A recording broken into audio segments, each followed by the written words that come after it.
ఇవాళ రైతు రుణమాఫీ చేయలేదంటున్నాడు. నేను సూటిగా సవాలు విసురుతున్న చంద్రశేఖరరావు గారికి వేదిక మీద నుంచి, ఫామ్ హౌస్లో ఉండి వచ్చిన వాళ్ళకి జోలి చెప్పుడు కాదు, అసెంబ్లీకి రా, లెక్కలు చెప్తా.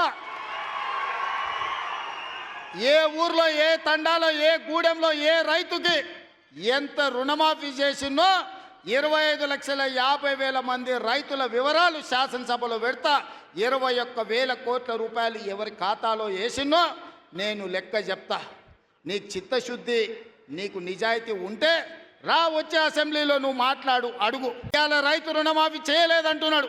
నేను సూటిగా సవాలు విసురుతున్న చంద్రశేఖరరావు గారికి వేదిక మీద నుంచి, ఫామ్ హౌస్లో ఉండి వచ్చిన వాళ్ళకి జోలి చెప్పుడు కాదు, అసెంబ్లీకి రా, లెక్కలు చెప్తా.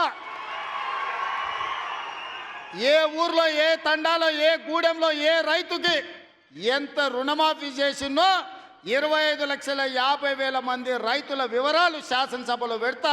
21,000 కోట్ల రూపాయలు ఎవరి ఖాతాలో వేసినో నేను లెక్క చెప్తా. నీకు చిత్తశుద్ధి, నీకు నిజాయితీ ఉంటే రా, వచ్చే అసెంబ్లీలో నువ్వు మాట్లాడు, అడుగు.